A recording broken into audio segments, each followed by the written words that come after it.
Over the last 200 hours of my Satisfactory save, I've been working towards my most stylized, perfectly optimized factory to date, hovering over the desert plateaus way up on the north side of the map, using a ridiculous number of drones and trains to transport items en masse, producing a whopping 780 batteries every single minute, all in preparation for a huge nuclear plant, and none of it would have been possible before Satisfactory 1.0. But before I can show you how this insane build came to be, I need to send you all the way back to around April of 2023, right after the end of my second 100 days, when the thought of this project was a mere fart in the wind of my hollow little brain.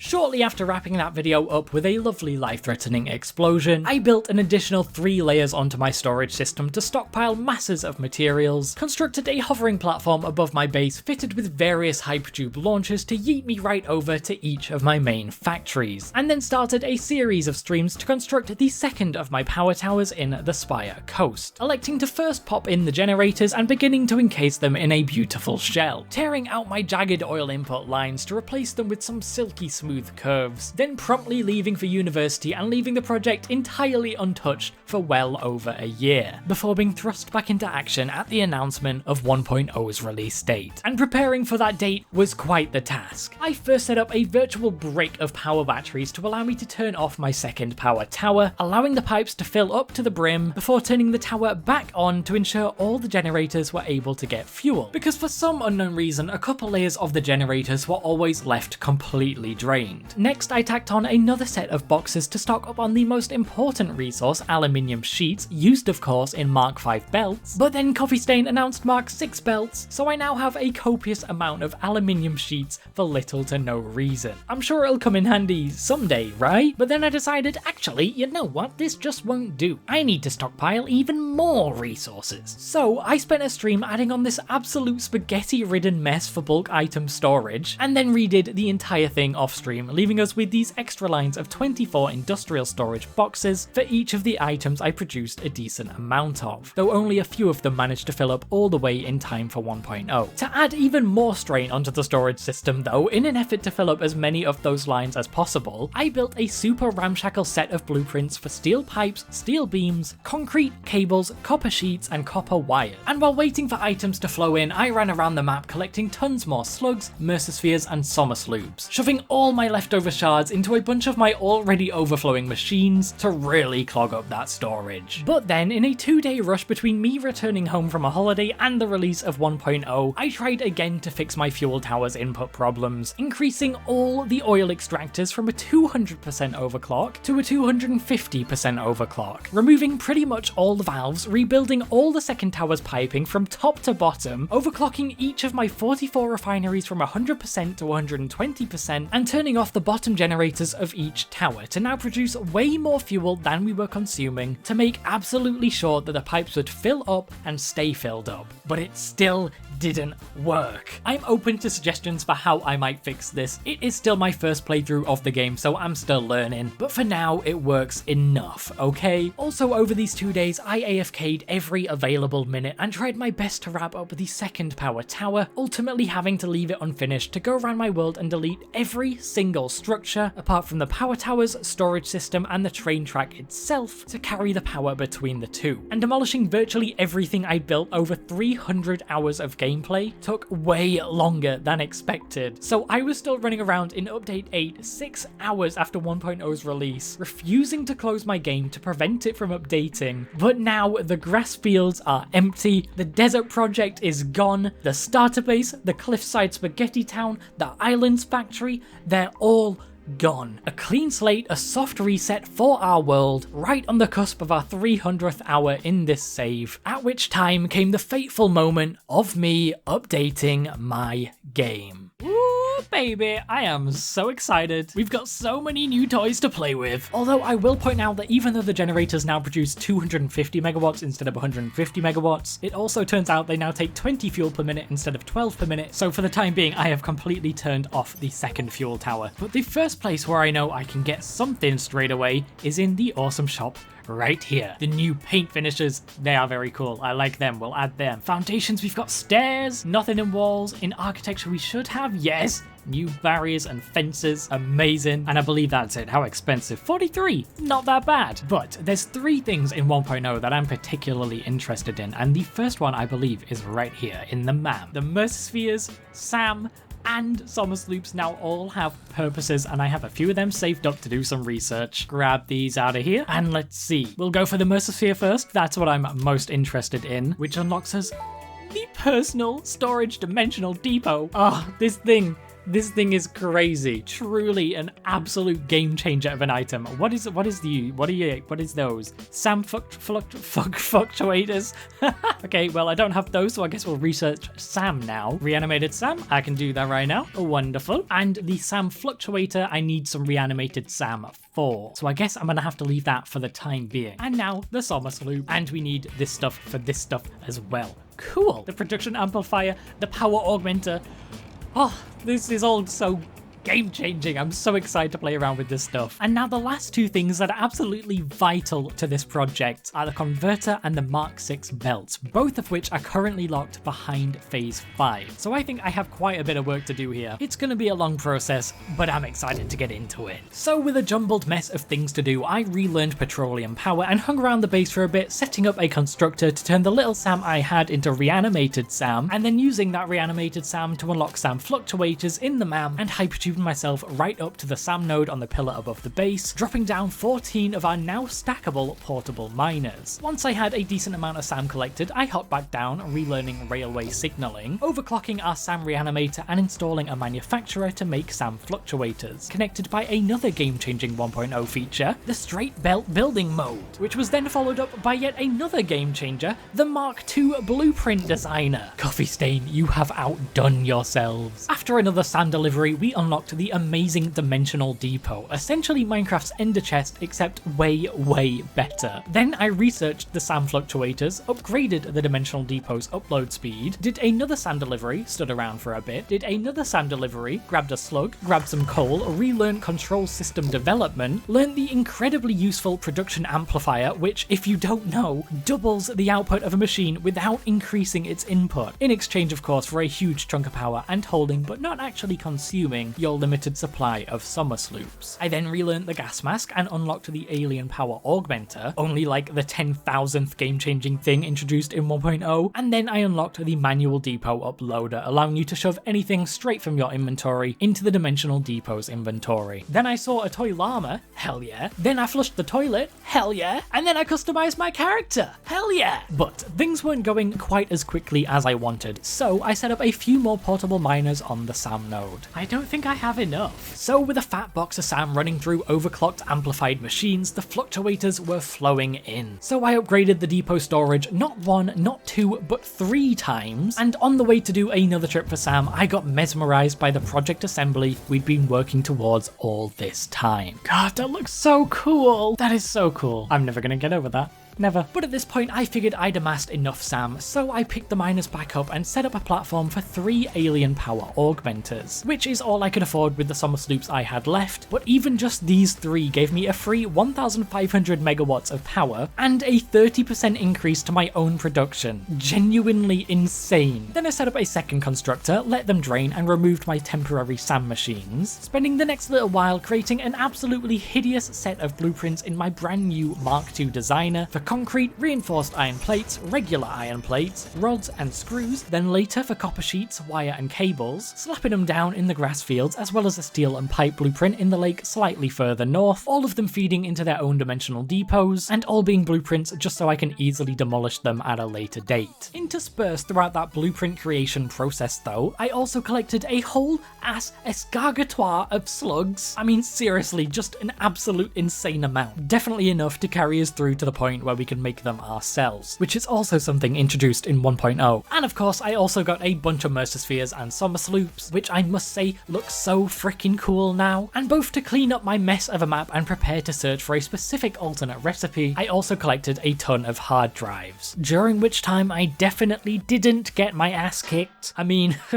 how embarrassing would that be? Anyway, I also removed the bottom 2 layers of the generators on the first tower, the top 2 layers of generators on the second tower, and set all the remaining generators in both towers to 80%, before finally reactivating the second tower. Before turning back to the base, crafting my slugs into power shards, not thinking to use a constructor with Summer Sloops to double my output. It was still only the first day after 1.0 released when I was doing this, so I was still getting used to the new stuff. And with all my new Mercerspheres, I upgraded my depot upload speed twice more. And with my new Summer Sloops, I made my final moves towards unlocking Phase 5 by setting up a bunch of temporary machines with doubled outputs to make the exact number of parts I needed using only what I already had stored in the base, which only went slightly wrong when the 2 fully overclocked Summer Sloop amplified particle accelerators I was using to make nuclear pasta both ramped up to the height of their variable power usages, where those 2 machines alone required an insane 39,000 megawatts of power to function, blowing the fuse of my entire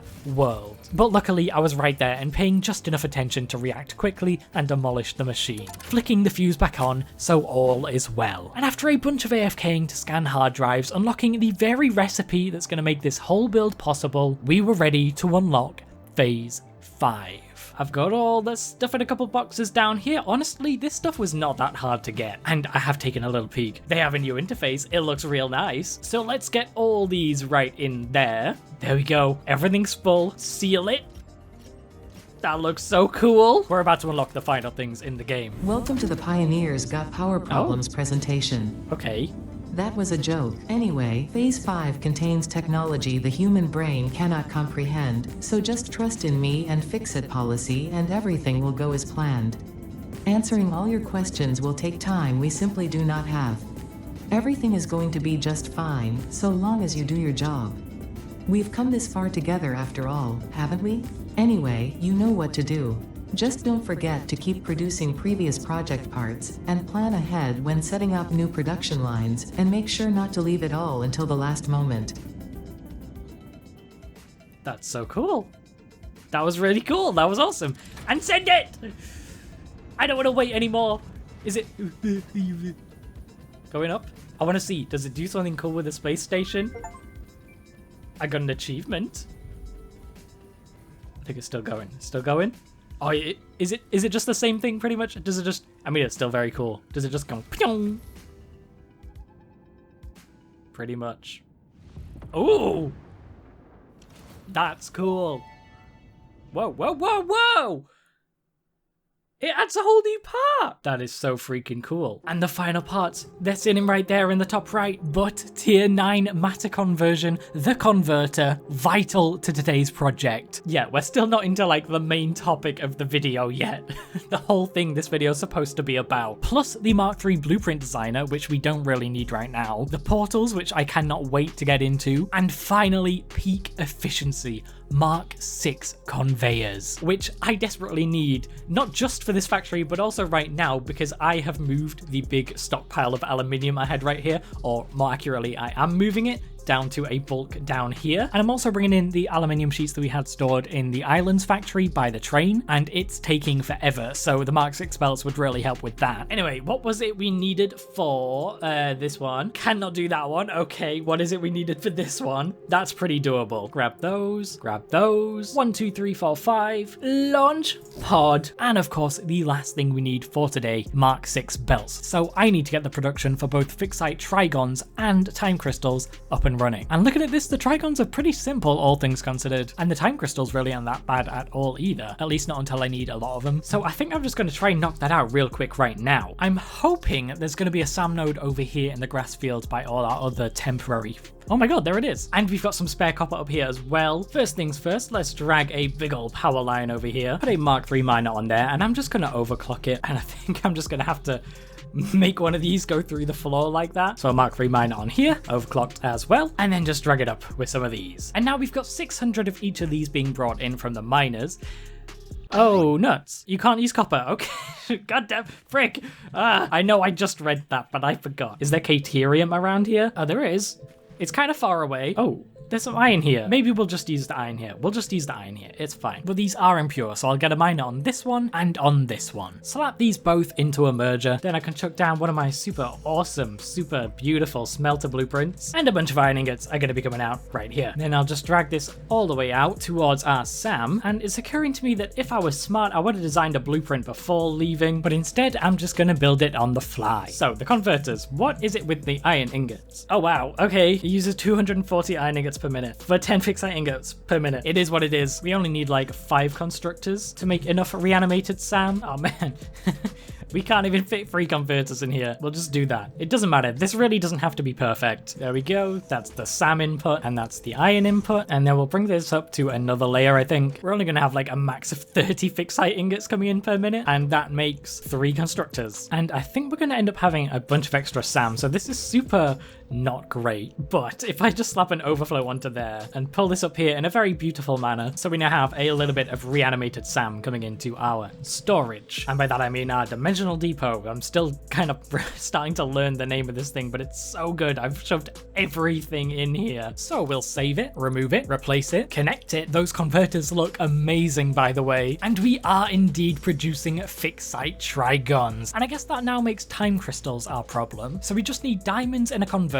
We get diamonds from coal in a particle accelerator. And I know exactly where we have a decent bit of coal to get this done. And it's right over here by our steel blueprint, because there's some open coal nodes 1, 2, and 3. But we don't need much, so I think I'm just going to overclock one of the normal nodes for 600 coal per minute. And insanely, all 600 coal is used by 1 particle accelerator, not even overclocked. So that'll make 30 diamonds. We'll feed that into an overclocked converter, consuming exactly those 30. And then that will produce a whopping 15 time crystals per minute. And we've got plenty of overflows and depot uploaders and storage buffers and all that. And that should be good for now. Simple. And I have enough fixite trigons already. And hopefully by the time I get back to base, we now have enough. There we go.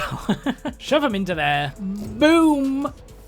Peak efficiency. And now, with the converter, the dimensional depot, and the Mark 6 conveyors, I can finally start work on the battery factory in the sky. So let's get right on into it. So at long last, at a point that's undeniably way too far into the video, we're just about ready to start work on the main project. And having picked out a location for this project on the online interactive map, which I will link in the description by the way, although I'm sure you all know about it, I wanted to double check that it was properly updated for 1.0, since it was only still like 3 days after the update came out. So I plopped down a radio tower, finding not 1 pure sulfur node, but 2. And with the Mark 6 belts, I'm able to get 1,200 sulfur from a single node, and using the classic battery recipe, I only need 1,170 to make the 780 batteries. And I was initially going to use these 2 copper nodes right here to get the 1,170 copper we needed to make the 2,340 wires, but sulfur converts into copper in a perfect 1-to-1 ratio. But since we had that second pure node and a normal SAM node right on site, that's the route I decided to go down, at least at first. You'll see what I mean by that later. And the other 2 battery components, plastic and alclad aluminium sheets, don't worry about those either. We'll tackle those when we get there. Anyway, I also went and upgraded all the belts on the main base to Mark 6, customizing them with the new chrome finish to get rid of that bright orange color they have by default, and I spent some time prepping, or more accurately procrastinating, by blowing up some rocks and having a tussle with a radioactive hog to collect more slugs, mercerspheres and summer sloops. But I did also build a ramp up to an adjacent plateau for a good vantage point, and tried my best to center a train station on this little indent in the plateau with a temporary vertical hypertube launcher to get myself up to the project, connecting up the train station to the one in the desert for the sake of power, and building up a big old tower of foundations to try figure out what height I wanted to build it at. And then I set up our usual sloped hypertube launcher to yeet me right on over back to the base. I then started measuring out the minimum size that the manufacturer floor could be, and we needed 26 each working at a clean 100% to make our batteries. I decided to have the manufacturer's outputs face facing inside the ship, so the 4 inputs would have to go up elevators on the exterior just to add a bit of extra interest. Plus, it keeps the whole thing looking pretty nice and clean. And a fun trick, even if a machine says you can't place it somewhere, odds are you can just hit H to lock it in place as if you were going to nudge it, but then just place it without actually nudging it at all, which turned out to be super handy in this project. It's amazing, big recommend. But at first, I had the manufacturers all pressed up against each other, 13 on the left and 13 on the right, but flying back I realised we should definitely have some small gaps for structural support and to have some walkways going in between them, so I spaced them out some more, and by then I was already tired of not having a working hover pack, so I dragged power all the way up our foundation pillar and just shoved in some temporary power lines which got in the way immediately when I connected up the output belts. At first I was going to have the input lifts on the exterior stagger, facing back into the belly of the ship to connect my input lines, but I thought that would look stupid really, so instead I built beams lining the sides before installing the lifts to all be the same length facing into the belly, placing a literal wall of splitters, mirroring the other beam underneath the lifts, and I gotta say, I'm someone who loses focus insanely easily, so when building stuff I tend to just run around and do whatever comes to mind as it comes to mind, and that makes scripting these voiceovers really annoying for future me, so if these voiceovers ever feel a little bit disjointed, I apologise. But by now you can see how we're connecting up the inputs to the manifold lines in the middle, which is great because that means I don't have to stumble over words trying to explain it. So we got rid of the excess splitters and connected them up using our fancy Mark 6 conveyors. The way the conveyors are here though means one of the lines doesn't have 2 lifts, instead it just has the 1 lift on the exterior and then a sloped belt leading into the splitter, which I didn't really like but didn't have a solution for. I also played around a bit trying to fill the gaps between the belts with various beams, pillars and barriers, but I didn't really like any of them, so I left that for later. Instead I encased the underside with some inverted ramps and foundations, smoothing out the interior a little bit too, and lining the sides with walkways which will connect up somehow later. I also tried to connect up one of the inputs with a floor hole and got this, but I placed it the other way and it was fine. Then I ran lines of 1 meter steel walls on either side, followed by metal beams to cap them off, and I reinforced these pillars a little. These are right below the gaps in between the manufacturers. Then I started to paint the floors with asphalt, but didn't like how the sides still had the concrete texture, plus it's the underside of the inverted ramps that have the asphalt texture instead of the top, which I think is a little bit weird, so I converted it back to concrete, bordered the conveyors with some of the new 1.0 barriers, and laid out some soft clipping 1 meter ramps, which meant I could in fact use that asphalt texture on the inside without affecting the outside. I also painted the walkways grey, the manufacturers in carbon steel, and dragged out a 4 meter steel wall which intersects with the manufacturers in a pretty nice way, followed by a layer of angled frame windows which, like all good things, were introduced in 1.0, painted in carbon steel as well. If you can't tell, carbon steel is basically my new best friend. And using some foundations and barriers and walls to get the snap points I wanted, we have a catwalk where most of it is on the inside, but there's also a strip on the outside of the glass, mainly just for the railing to add a bit of extra depth, and of course they're painted grey too. The one issue with having walkways slightly offset like this though is the Z fighting that occurs on the bridges that connect the two sides, but I minimised it as much as I could, and later I cover it up even more with some support columns. Plus, let's be honest, it's not like I'm going to be walking around this factory all that often once the build is up and running. I provided some support to these bridges with frame walls and inverted frame ramps, which were perfect for this because they don't block the battery belt running down the middle. Then I placed some beams for wall outlets to connect up the manufacturers and replace our temporary power lines, and I added some outlets on the exterior beams too, both for looks and some easy connection points. I also installed some ceiling lights overhead the output conveyor, hanging off some frame floors, before switching the foundation of this floor to asphalt as well, adding those nice chunky columns onto our support tiles along with more metal pillars holding up the frame floors, which hang from the next floor up. And this is where I started installing my insane 78 constructors to make wire, trying all sorts of tricks and layouts to get them as tightly packed as possible, but 78 constructors is still 78 constructors, so they still take up a huge chunk of space. So I filled in the gaps between our manufacturer's input lifts, added some jump pads onto the sides inspired by the build in this video here, and added a couple beams painted with the Caterium finish before taking a break to edit this entire video you've just watched up until this point. And by my return, I'd identified a few areas that need improvement in this project, and a few really quite glaring issues that we're gonna have to solve. Okay, so let's take this from that's not a big deal to oh no, that's a big deal. The first not a big deal thing requires the MAM, and that is upgrading this, because we have the SAM and we have the Mercerspheres. So there we go, we can upgrade this last upload speed thing. And the next thing is to do with these constructors. These are the ones that we're using to make wire, as I'm sure you know. know. I was going to use the 2 copper nodes, and then I was going to use the sulfur node and convert it with the SAM down there. But man, it is so much more space than I thought. I've had to push it out the back a little bit, and this is already like really tall and really thin. If we look at it from the front here, you can see just how thin it really is. So I was looking at better options to make us some wire, and it turns out you can make wire out of Caterium, and that would save us so much space. To make the amount of wires we need using Caterium, we need only 20 smelters and 20 constructors, all at 97.5%. And that opposes the copper stuff, which is 40 smelters at the same percentage, and the 78 constructors that we've got behind me. And that's not even thinking about the converters that are going to have to go down there. From the top of my head, I think we needed about 12 to convert all that sulfur. So yeah, that was not a great option. So we're going to try save some space here. Fingers crossed I can get... Whoa! I didn't know it... What? Oh my god. How did I not know you could get more inventory slots? I guess it's just those 6, but... Hell yeah. Anyway, hopefully, I was gonna say, hopefully I can get the Caterium wire recipe from rescanning these hard drives. And we did, and we've got 3 to spare. I'm gonna leave those because I don't know which recipes I'm gonna need in the future.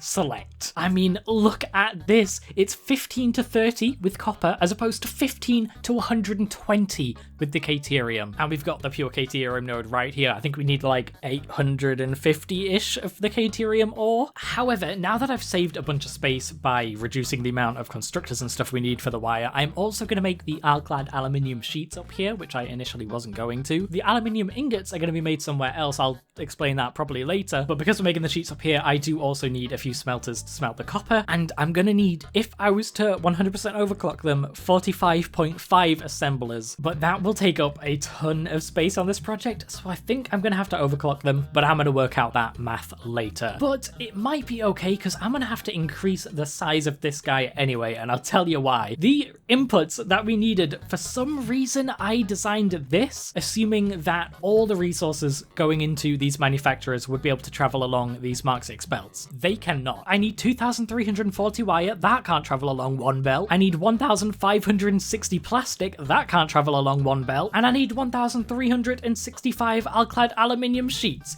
and that can't travel along one belt. So what I'm gonna have to do is split this entire build down the middle. So we're gonna treat it as essentially 2 completely separate factories. We're gonna have the line of manufacturers and constructors and smelters and assemblers on the left. We're gonna have some on the right, and they're gonna be fed by 2 lines. So we're going to have to make it so instead of 1 splitter being here, we're going to have 2 splitters here. And that's not a big deal, but in this layout we've got currently, it would be a little bit of a squeeze, and I don't really like that. Although actually, as I'm placing this, it kind of works out really well. So I'm tempted to not expand it, but like I said, I think it looks a little bit silly with how long and thin it is currently. So I'm going to have to essentially rebuild an entire side of this to widen the entire project.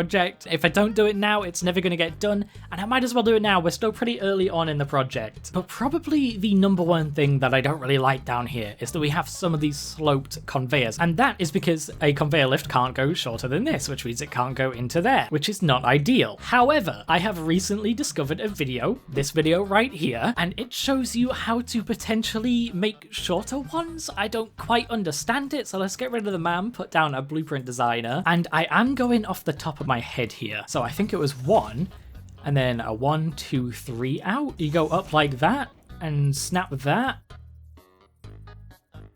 I am completely guessing here. What if I place it the other way? Oh, whoa, hey! It did not, okay, it did not show up like that was gonna work. Oh, nuts. I think I've done that kind of backwards. From this side? Yes! Okay, let's delete those. Let's set it as that. And now, will that work? We'll try it on this one here. Will you not snap? Do they not snap? If I do this, is that connected? I don't know. That looks like it is. And I guess I can test this just by grabbing you and kind of, yeah, like that. So let's send some of those along, I guess. Are they going to wind up there? They are! It's perfect! It works! Oh, I need to stop those before they get stuck in the system. Oh, wait. Uh-oh. They've just got... Oh, no. That's not good. Easy fix. Reload. Well, I won't have my blueprint anymore. Do I have my inventory slots? Oh no! I have to rescan. Please give me the inventory. Please give me the inventory and the wires. Inventory and wires, please. Inventory and wires, please. Well. Don't worry about it, I'll just reload again. One more time. Come on. Yeah, inventory slots, good. Come on. Caterium wires. Come on, Caterium wires. No Caterium wires. Is this cheating? I feel like it might be cheating. Come on, inventory slots. Inventory slots. Now wire. Now give me the wire. Now give me the wire. Frick! Come on. Come on.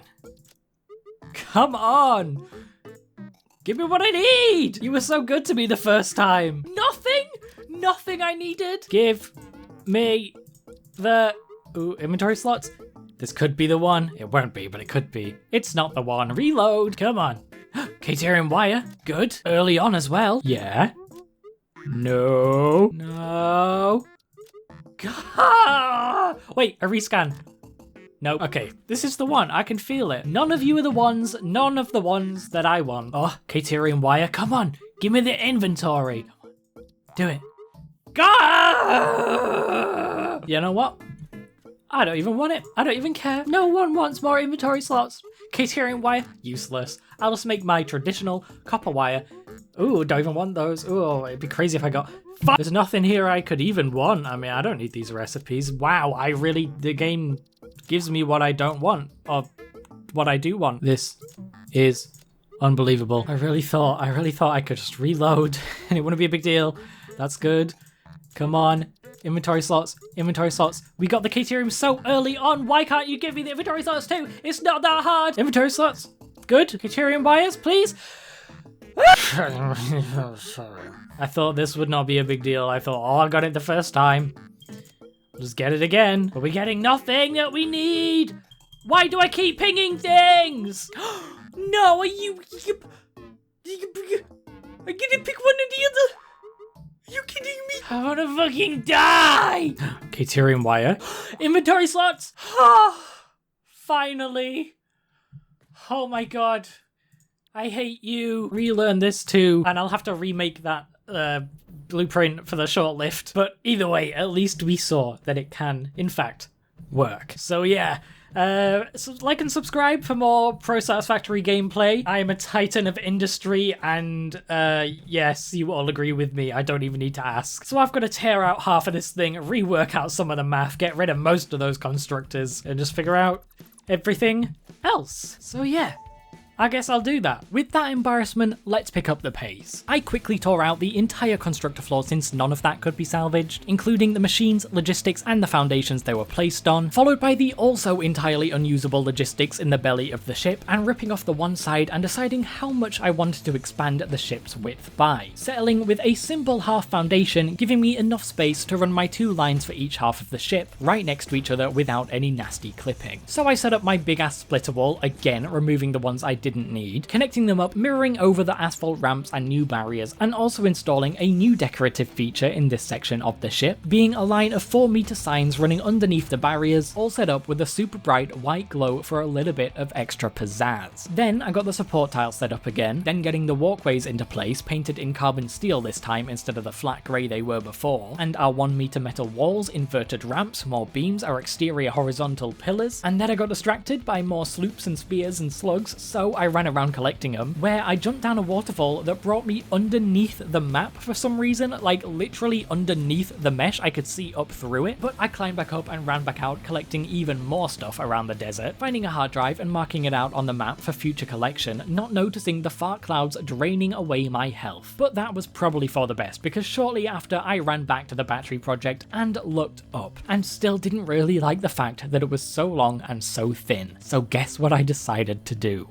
Yeah, I tore out a whole side all over again. But I won't make you suffer the same way I did. So let's just skip ahead a couple hours to when the ship was extended once more, now 1 foundation wider than it was originally, and now I can start work on getting the rest of the machines and logistics in place, which I now wanted to do before going ahead and decorating. So I reinstalled the asphalt floor above the manufacturers, this time with double ramps on the outer 2 tiles to slope down into the floor below, although for the sake of placing all my machines I had to put some regular flat foundations over them, and the first big step was lining up all the machines we had per side on this floor. That's 10 smelters for Caterium, 10 constructors for wire, 10 smelters for copper, and 10 assemblers for alclad aluminium sheets. But with them all lined up flatly, it was definitely too much, extending way out over the back of the ship. So I tore all those down and started to workshop our Caterium wire production. And this floor is a very tight fit, so the input to our smelters is facing the outside. So I clipped some splitters right inside the smelters, piling up 2 more on top, then removing the 2 on the bottom, and then setting up the line of output mergers on the other side. I partly mirrored all that onto the other side of the ship, leaving out a lot of the parts because the whole point of this was just to figure out a tileable design that was tightly packed together. And I was initially thinking about putting the constructors on top of the smelters, and that was convenient because the exact output of one of our smelters is the exact input required for one of our constructors. But that meant I needed to space out the smelters to face into the constructors so the inputs and outputs would line up, so I got rid of all that, but then thought of a different approach. So I lined up the 10 constructors for one of the sides and then placed the smelters immediately behind, facing into them. But with this layout, the mergers would have to be super close to the constructors, so I double checked if that would work, and it didn't. But by pushing the constructors back a teeny tiny bit, it did. But then, surprise surprise, I got distracted. But for good reason this time. You see, I've been pretty convinced since I started this save way back in update 5, I think, that slugs have been reappearing whenever the game updates. I've never cared too much to look into it because power shards are great, and it's even less of an issue now because they're renewable in the late game, but this time both Mercerspheres and Summer Sloops have respawned, and I knew I wasn't going crazy here because here I am collecting this Summer Sloop, the very same Summer Sloop that you saw me collecting earlier in this very video. But this part was recorded the same day that hotfix 1.0.0.5 came out, and I later saw in a tweet that Coffee Stain acknowledged the bug of items respawning in that update and that they were working on a fix. But because I did save my game in that version, those items will still be there, and I just wanted to acknowledge that for the Summer Sloops, especially because of how OP they are, I'm not going to be using any more in this world than I would have had I not loaded up the save in this version. But yeah, anyways, back to the build we go. I re-implemented that soft clipping splitter method, dragging the lift from the splitter to the machine rather than the machine to the splitter to keep it within the confines of this floor's walls, and I made sure to check that this would work, and indeed it did. So then the game really was just getting them all installed, which I've since realised would have probably been way easier with blueprints, but overall it wasn't too difficult anyway. So now we've got all the manufacturers, our 20 smelters making Caterium ingots at a 97.5% underclock, going into 20 constructors making wire using the Caterium wire alt recipe, also each at 97.5%, and they're all also painted with the Caterium finish 2 for now, just to help me quickly identify which machines are making what. And with the outputs running down the middle, they perfectly lined up with the conveyors down on the bottom floor, so we could perfectly feed the wires right into the manufacturers. I did however still need 20 smelters, 10 on each side, to make copper ingots, so I lined them up with the same 1 foundation per smelter spacing, followed by the 10 assemblers as closely packed together as possible, but they absolutely did not fit. But I thought if I could double up a smelter and a constructor on one tile, then I could definitely double up with 2 smelters. So now I put 5 facing in and 5 facing out, both facing into a merging line that you can miraculously connect despite it being a crazy short distance. And with this layout I could fit all the assemblers in and started hooking up the inputs for those, connecting them right into the copper smelters and then getting the copper smelters inputs established using that same soft clipped splitter and lift combo. Except this time the splitters are 1 higher to right over the line that I had carrying the Caterium. I then of course had to mirror these copper smelters and assemblers onto the other side, which went pretty smoothly, but then I had to figure out how to get the aluminium ingots over all the other machines to feed into the assemblers. So we've got lifts into these splitters on top of the copper input loop, which I'm just dragging along the ceiling towards the back of the ship. And on top of our copper and Caterium inputs, we're bringing back the alclad aluminium sheets to be plugged into the manufacturers, and we plugged in our aluminium ingot inputs using our stubby little lift blueprints. Now all we've got left to do regarding the logistics on the ship itself is setting up drones to bring the resources up from the train below, and of course plugging in the plastic and the sulfur. But I cannot express how dreadfully boring it would be for me to try to explain these, so the long story short is 6 drones and a small logistics floor, and if you listened closely while I was doing this, you would have definitely heard my brain whirring like a 2006 MacBook trying its best to run Let's Game It Out's Satisfactory save. I also connected up everything to power with wall outlets hanging off beams, being carried up between floors using some pretty ridiculous trickery to hide them, and I set the assemblers to 227.5% and the copper smelters to 75.83 recurring percent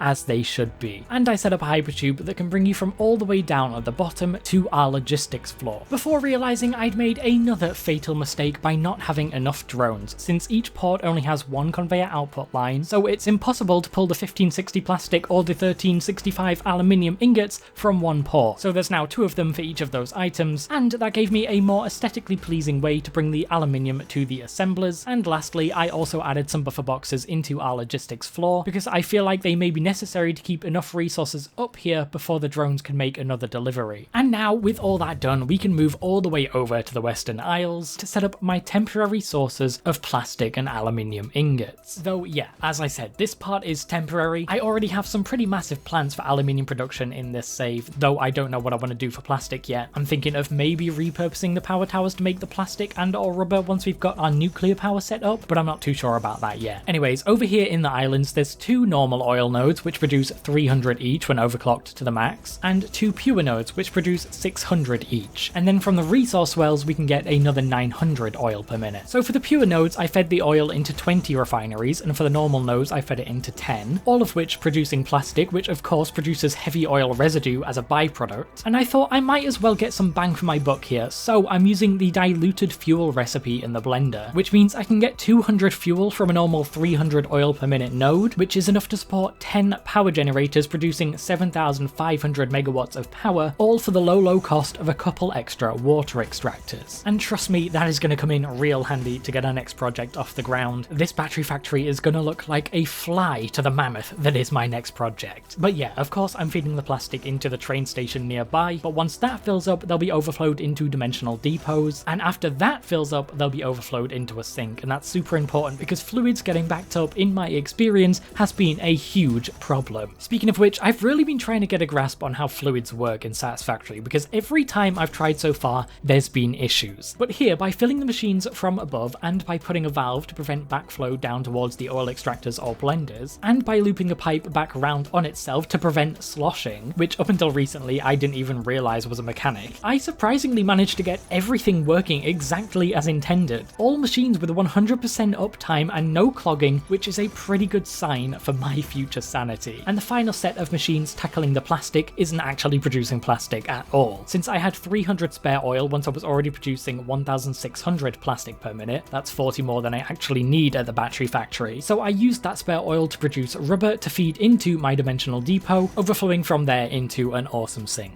And with the plastic wrapped up, it was time to move on to the aluminium, and the key part here is that I'm converting caterium into bauxite rather than using the 2 bauxite nodes that are right here on the west coast, and that's because I'm going to need all the bauxite nodes free for the big aluminium project I mentioned earlier. So yet again, the wonderful features of 1.0 have come to the rescue. But as you've seen, I collected up all the resources I needed: a normal sand node producing 600, a pure coal node producing 910, and 2 pure caterium nodes, one producing 1,200 and the other producing the remaining 700 I needed, and I dragged those all over to the open ocean for easy access to water. So I first fed the SAM through a manifold of 5 constructors, and then first fed that reanimated SAM through a series of 8 converters to convert the 1,200 line of caterium, and then continued feeding that reanimated SAM through another 5 converters at 93.3335%, converting the line of 700 caterium, leaving us with lines of 960 and 560 raw bauxite. But these 2 bauxite lines are fed evenly into a pair of industrial storage boxes acting as mergers, giving us 2 even lines of 760 bauxite each. So I took one of those lines and fed it through 4 refineries at 95% using the sloppy alumina recipe to increase our production of alumina solution, which, as the production of alumina solution matches its consumption, goes directly forwards into another set of 4 refineries, also each at 95%, producing aluminium scraps. And the water byproduct of 2 refineries feeds back into the 2 behind it, supplemented by a water extractor producing 152 water per minute, being fed from below, which, if I understand fluids a little bit better now, means the byproduct water will be prioritized for consumption, and then the remaining water needed will be taken from the extractor, so the pipes will never clog. At least I think so. So awesome. But then I just plugged in the coal to the scrap refineries and ran those scraps through a manifold of 9 smelters per refinery on 63.3% using the pure aluminium ingot recipe. recipe. And then I AFK'd for about an hour or so to make sure the manifolds could warm up and to check that everything would work, which surprisingly it actually did. So then I just had to repeat the same layout for our other 760 bauxite line, merge their outputs, slap on some awesome sinks to overflow into if necessary, and feed the aluminium ingots into the train stations. And just to point it out, because this stuff is temporary, my ultimate goal here was just to make the production lines as simple and bare bones and easy to follow as possible. And while it might still look like an absolute industrial hellscape, at the end of the day, I did achieve that goal.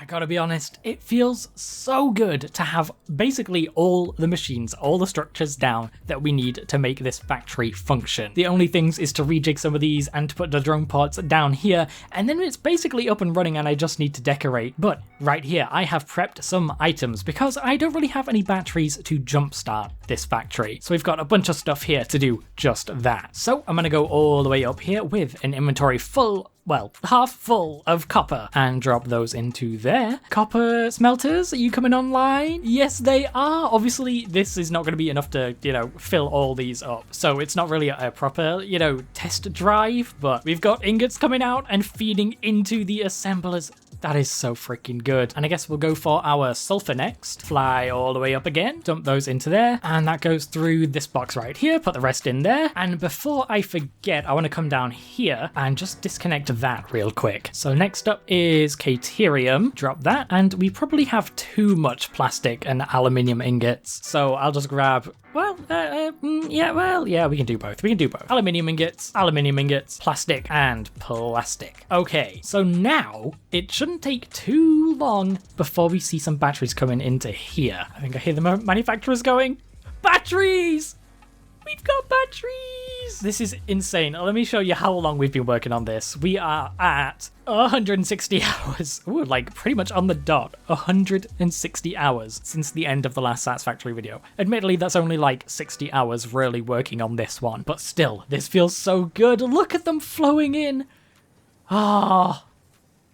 And we're getting so many. And here I'm forced to butt in with another voiceover to talk about what I did next, because it was a disaster. With this being my first time using trains to transport a specific minimum number of items per minute, and my first time ever using drones, I had a hell of a time figuring this stuff out. So I tried to work out how quick a round trip would be for the train to see how many freight cars would be needed to transport the 1560 plastic and 1365 aluminium ingots. So I did a little calculation of 8 columns multiplied by 4 rows for the number of stacks in a train car, doubled by 2 because we have 2 carts, and multiplied by 200, which is the stack size of plastic. And then dividing the sum of all that by 1560, the amount of plastic we need per minute, giving us the amount of minutes a rounded trip needs to be complete by. And then because the stack size of aluminium ingots is only 100 instead of 200, but we needed 1365 per minute, a round trip for aluminium needs to take just under 5 minutes. So I wrote the train manually for a one-way trip, which took 4 minutes and 20 seconds, making it slightly too slow for the plastic and quite a bit too slow for the aluminium. And with all that wonderful information at my disposal, what did I do? Well, I decided to ignore it for a bit and do something else instead. So I choo-chooed my way back on over to the desert, arriving under what might just be the most beautiful sky I've ever seen in any game I've ever played, and started working on the train station with 5 freight platforms, the one at the front being used for battery transportation to other projects, followed by a pair for aluminium and a pair for plastic, before paving the floor in concrete and having to raise it all up by 1 meter because there was a tiny bit of terrain slightly too high. And I wanted to work with the terrain a little bit in this build, so I set up a curved wall to border the side of the plateau and tried to place in the drone ports following that curve. Thanks to tiny imperfections though, I had to redo the placement of these ports multiple times, so if you see them move by like 1/4 of a meter throughout this part, it's probably for some small unnoticeable detail that I just couldn't let go of. Now, I'm not gonna lie, because I wanted the drones to curve with the wall, there was really no good way for me to connect up the conveyors between the train stations and the drone ports. So I'm using lifts to shove them down into the floor where it does look a little bit like spaghetti. In my mind, this space would have been carved out to make a nice tidy logistics floor, but of course you can't actually modify the terrain in Satisfactory, so this is what we've done. Each of these items do run through a buffer box each though, which is accessible from the surface and labelled with signs, placed in and among other empty boxes for the sake of decoration. Of course, to prevent Z-fighting, the floor here is asphalt too, and I painted our curved concrete wall to match up with the desert rock. The train track loops around this big old stone, so to connect it up with the incoming line, I made this neat triangle shape, which is another thing that I just had to rebuild a ton of times to fix the tiniest bit of clipping. And then I wanted to incorporate this natural little cave into the build, supporting it with some big old concrete pillars and decorating it with some road barriers and other assorted structures and machinery. And then I wanted to fill in the area that contains the big pointy rock in the center of the train loop, which pretty much just involved me bordering it off with some coated concrete half foundations, some barriers, and some beams going between the two sides painted in copper. And that outgoing train track just about leant over the edge of the plateau, so I ramped it inwards underneath and dragged the foundations down into the ground and painted them with that same desert rock colour we used earlier. Then to round out the space on the right of the incoming train line, I pulled up some walls, laid down some more foundations, and blended it into the terrain with some of the new 1.0 foundation stairs. And nearing the end of this video's creation, I now know that 1.0 is most definitely not new anymore,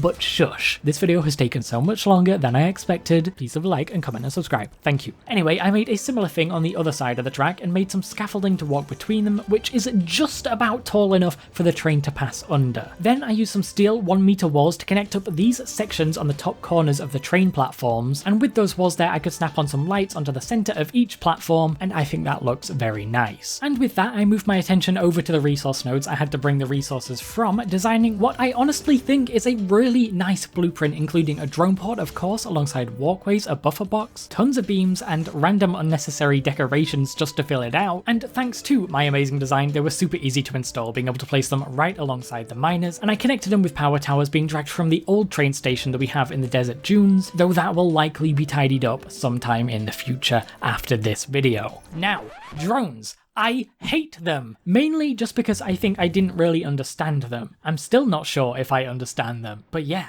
I hate them. I spent at least 3 hours, and probably more that I decided not to record, trying to get my trains and drones to transport as many items as they needed to. Now again, I'm not going to tell you every single thing I did or tried because that would be embarrassing, but let's tackle the first problem first. As we worked out earlier, a round trip with the trains needs to take about 5 minutes thanks to the aluminium, but in my rough test it took about 9, so I installed a second train and 2 switch tracks around the borders between each third of the loop, using blocking signals so that I could have 2 trains moving alongside this track without colliding. Now this does mean that occasionally one train has to wait briefly for the other one to pass, so it doesn't exactly cut the round trip time in half, but it does help. So even if we're not quite bringing all 1365 aluminium ingots in per minute, we are pretty damn close, and at this point I don't quite need all 780 batteries per minute, and in the future we're going to have that aluminium production site that I mentioned earlier, which should be a lot closer to the battery factory, so this will do just fine for now, and once that new factory is all up and running, it should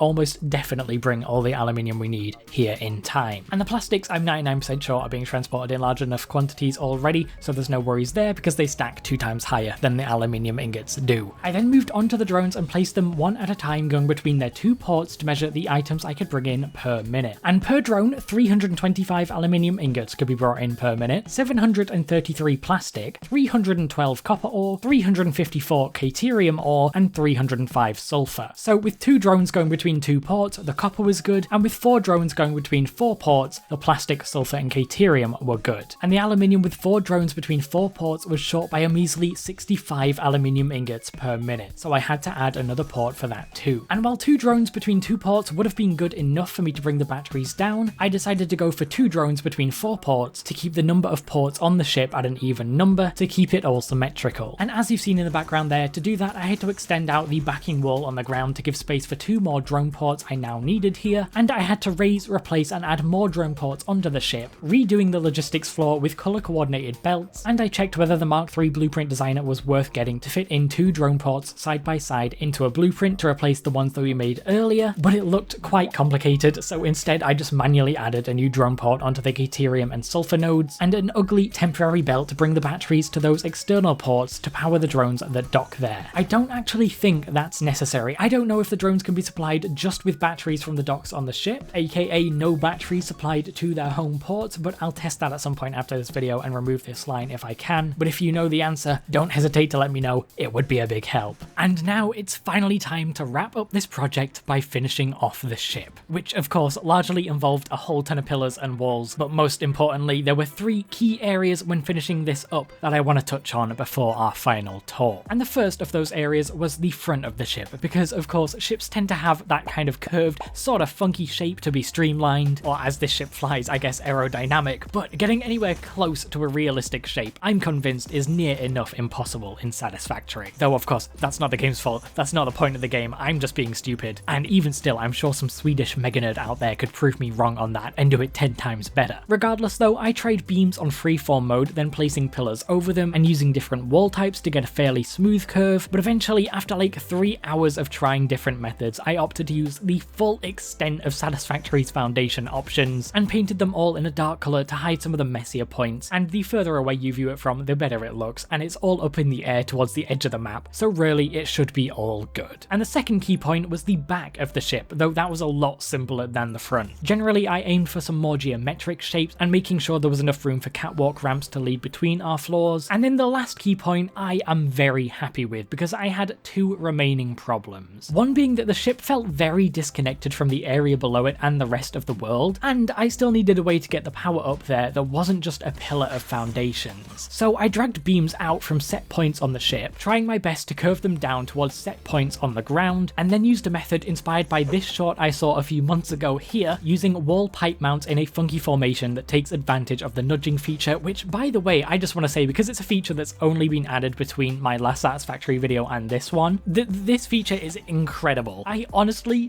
do not know how I played this game without the nudging feature. It is mind-blowing how incredibly useful this feature is. Anyways, with those awesome pipe chains in place, up one of those I dragged wall power outlets along the beams, which are ever so slightly visible, but again, from the distance you're typically going to see this at, I would be surprised if any of you noticed had I not pointed it out. And of course, I discreetly connected up that wire to the circuit inside the ship, and finally removed my temporary power connection and the hypertube I'd been using to access the ship. And that, my friends, is the project 100% complete, which means it's now time to jump in and give a full tour of this 100-hour project. And here we are.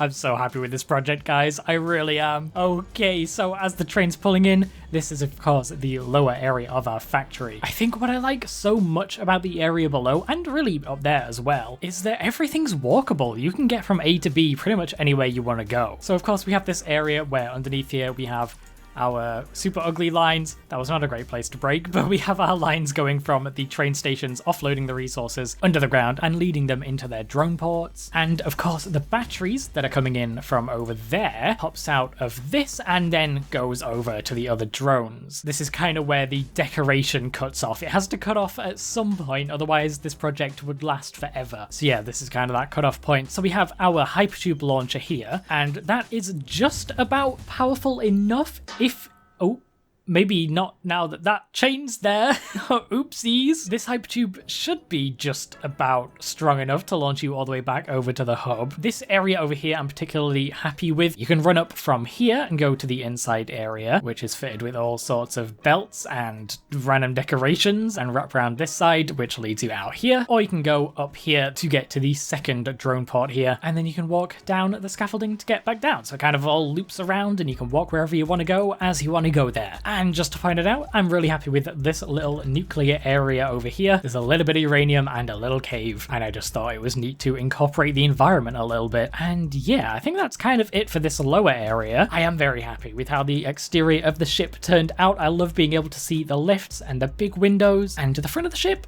actually, you know, I think it's pretty nice. This window in particular, actually, I'm really happy with, because you can tell it kind of goes out by a super tiny increment on each level. And I think that just looks really neat, because I didn't know what to do with this area at the time. And you can go down here, and this leads down into the basement floor. Of course, this manufacturer floor has been up for a while, but it does look real nice. I wish the lights kind of lit up from further away, but it also looks cool with them activating as you go on here. I would love, by the way, to be able to use Lumen, but my PC is not that crazy. It is already kind of struggling, but the FPS is fine. And yeah, towards the back of this floor here, we have just some decorated holes for the conveyors to go up. We can run up here, go along there, then we can run up here. This is supposed to be like kind of an engine box. I don't know what is powering this thing. Obviously, it's some kind of futuristic Satisfactory-esque alien tech. Up on this floor, now I think we're going to have a teleporter laid out right here once we've unlocked those. And then maybe we'll